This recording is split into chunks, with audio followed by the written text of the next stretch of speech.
Hi guys, I can't believe I'm uploading another video. For a hot minute, I'll be honest, I thought I'd retired from it. I thought, do you know what?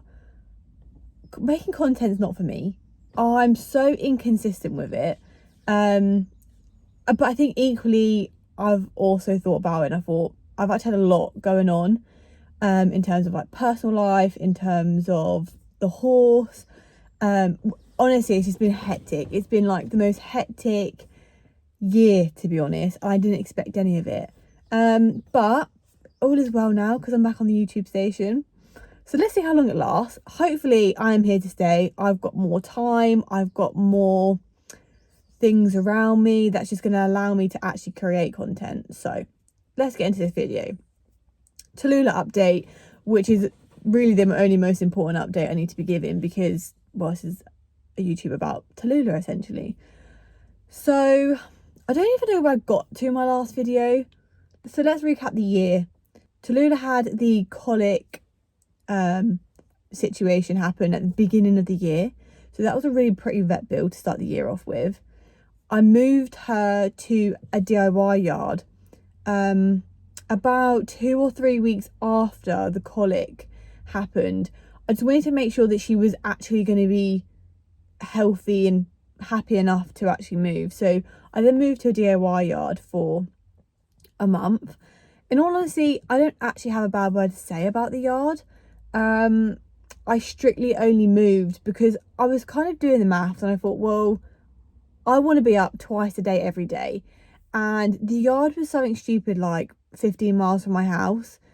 So when I originally went to this yard, I thought, well, I used to travel like a good 12 plus miles to go to the yard, so this is like no different, and I've never had a problem because my work is at home and my dogs are at home.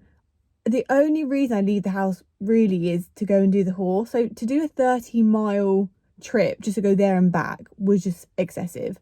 So I did the maths and it was like, by the time I'd done the fuel in this stupid big heavy car I brought at the beginning of the year as well, plus like extra services when I don't get there on time, and everything else, it just financially didn't make sense. So I was like, right, that's it, I'm bringing her home. So if you follow me on Instagram, you'll see that I brought her home about March time, which was fine. I think the first month was fine. I was hacking a lot because I didn't have a trailer yet. I don't know if you see behind me, I have a trailer now, which is the reason why I bought this massive car, so I could take her out to course hires. So we hacked a lot. Yeah, started great, and then suddenly it was a very decline. Basically, we had good rides, we had really awful rides, and I was really getting to a point where I was sitting here thinking, I can't tell if this is a behavioural issue or if this is there's something physically wrong with this horse, and I just can't understand or see where it's coming from. So about late April, I contacted the DIY yard I was at. So the people that run it are like 5-star eventers, and I had a few lessons with them, loved it. So I actually messaged them and said, look, would you take Tallulah on training livery for a bit? I can't decide if this horse has got general behaviour issues or if there's something wrong with this horse. I need to find the answer. So they took her on in the first week of May, had her for 2 weeks, and again, even they were umming and ahhing, going, well, she was having good days, and then suddenly she was lame, and then she'd come out and she was great, but she was still having like these rearing, bucking, sort of nappy things going on. They checked her back. We obviously had her feet done. I said, you know, I've had teeth, physio, saddle, you know, all 4 shoes back on her. I said, I can't physically do any more. I can't understand why. So they actually then called and was like, I really think she's lame. I really think there's something's going on with that back legs of hers. So got booked in with the vet ASAP, and took her down there because we're at home and I want to make sure the vet has all their equipment. And equally, £160 for call out fee, no thanks. So I took her there, and we did trot ups, we did trotting on the circle, on the hard, on the soft, gave her a lunge, walking up and down hills. And I'll be honest, I never really saw the lameness issue until it was pointed out to me when she was on training livery, because it was so minute. And then when she was sedated at the vet's and she actually was really showing lameness, I think she's quite like my last mare. She runs off a lot of adrenaline, and I think she's so pure and she's so genuine. Like, she really wants to do what I'm asking, but she's quite simply in pain. And so when she was walking down the hills at the vet's is when you can really see like her back legs like just gives way, that you know, she was hurting. So we scanned and we ultrasound. The vet pointed out that she doesn't actually have a lot of movement in her back. So then he started wondering if it was like kissing spines. We scanned and ultrasound all across her back, all down both legs. The vet literally turned around and was like, wow, these x-rays are perfect. Like, textbook perfect. There is nothing going wrong here. I was slightly worried about kissing spines because of the lack of movement, but now I've seen them, she obviously hasn't. He said, I think this is actually her fixing her back is probably her way of just, what's the word I'm looking for? Oh no.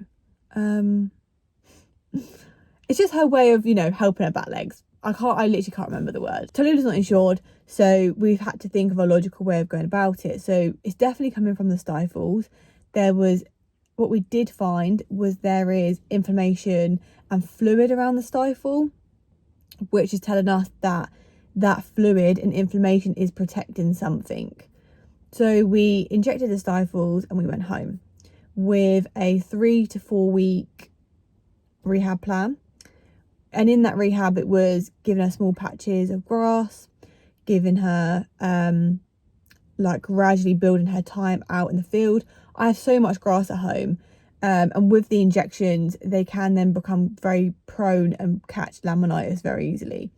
So, and then with a bit of long lining, you know, just gradually helping and building her up. So I'll be honest, first 3 weeks, I did absolutely nothing. Gradually gave her more field to walk around. Then I did a little bit of loading, a little bit of groundwork. That was literally it. So today was her 4-week checkup. And so I took her down there. Tallulah's quite funny to lunge. If you're not quite with it, and in all honesty, if you haven't got 2 lines, if you're not like long lining her on a circle, she will drag you out the circle. She's so strong. I don't know where she's even picked this up from, but she'll drag you out. And unfortunately for the vet assistant girl, she got dragged out. So I was like, look, let me just double line her so you can actually see what's going on. And that was fine. We were super, super happy with how much she's progressed. One thing I did mention to the vet was when we injected her stifles, quite literally overnight, her temperament, her attitude, everything changed. Everything. She kind of got a bit nibbly. She would give me like the ears back quite a lot. She didn't want me to touch her. There were so many things going on. I said they literally changed overnight. He was like, seriously? I said, I'm not kidding. And she's never gone back. She's been so calm. She's been so happy. She's been so relaxed. She's been really loving again. Exactly how I remember when I brought her. So he was quite surprised. So yeah, we were really happy with the progress of how far she's come in those 3 to 4 weeks. But her back legs were still giving way going down a hill, and she still was not quite bending her hock. So she still is compensating. That's the word I was looking for. Compensating. And she was trying to start behind. She's trying to change her gait again to just compensate. And he said, oh, the left is definitely worse than the right. And I said, oh, that's actually really interesting, because when I long line her and I started to get it with riding, she hangs on the left rein, which I thought, well, you know, she's looking at her neck. She's just being naughty. But the truth is, she just doesn't want to offload her weight onto the left leg. So she's still sitting on that right, but then supporting herself through the bit, so she's not falling through in her whole body. So I found that really interesting.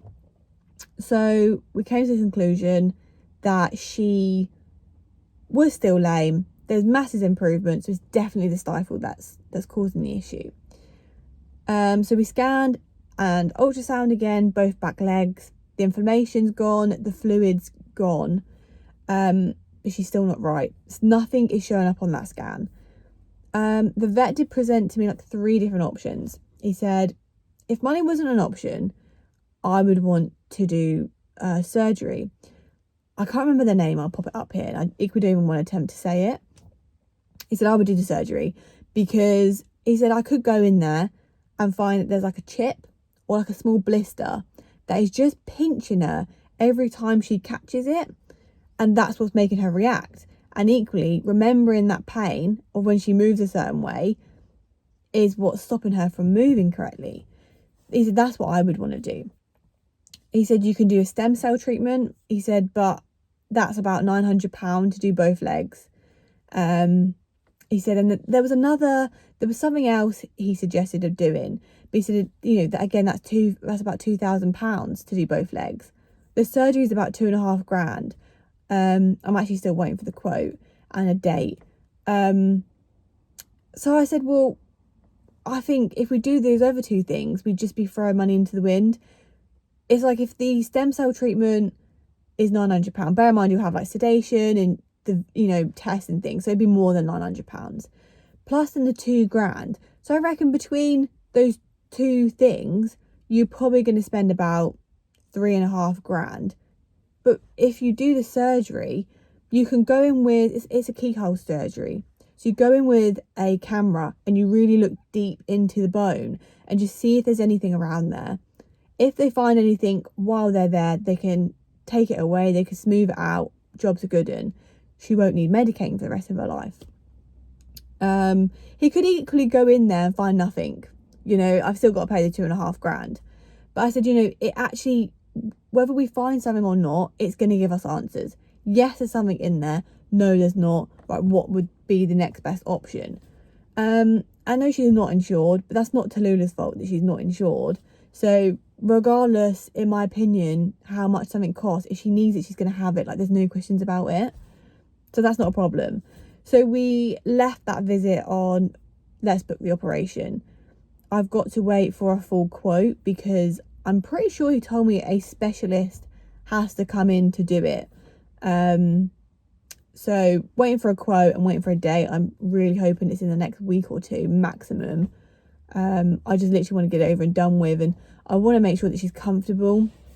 So yeah, we left that visit with some Danilon, just to help keep her more comfortable. And he said, you know, just keep doing the long lining, keep doing strengthening work, because the fitter she can go into surgery, the better chance we'll have with the operation, essentially. So that's Tallulah, really. Brought her home and she's just been chilling. I put her back in her stable now, so I think she's exhausted. I put her out overnights now, because it's obviously a lot cooler. She struggles a lot with the heat and with the flies. And then I don't know whether it's a myth or not, but I'm told that the sugar levels are less in the grass overnight. So she's out overnight, and the appointment was at 10:30. We had to leave the house at like 9:15. It's quite far away. So she's knackered. So she's gone back into sleep. I'll give her a feed in a few hours. And that's where we are at in terms of Tallulah. In all honesty, I don't feel so negative about it. I'm kind of like, everything happens for a reason. You know, she's going to be 6 this year. I want to make sure that she lives a happy, healthy, long life. I'm trying to stay positive and kind of, to a degree, laughing about it, because one thing I've been saying to a few people is I brought Tallulah. I love her. She had so many amazing qualities about her. But one reason I brought her was because she was so incredibly similar to my last 2 horses, Benji and Capacity. So when I went to see her, she was very calm. She was very quiet. She was very much in her own space, like Capacity would be. But she was also very interested in a very polite way of, who are you and what are you doing? And would give me a sniff like Benji would. So she had that little playful side in her. So I've been jokingly saying about, you know, she was so similar to Capacity as Anna with breeding, but they've also seemed to have similar stifle issues, which is brilliant. Capacity had fractured stifle. Fractured meniscus bone is actually what it's called. And now Tallulah has something going on with the stifle. What it is, yeah, I have no idea. I hope you have enjoyed this video. I hope you've got enjoyment from hearing my somewhat awful news about Tallulah, but nevertheless, I love her more than anything, and that's not going to change. As I say, I'll keep you guys posted on like about the op, post-op, and then how it moves from there, because as it stands right now, I genuinely have no idea. And if you want more regular updates, I always post on my Instagram, and I'll see you next time, guys. Adios.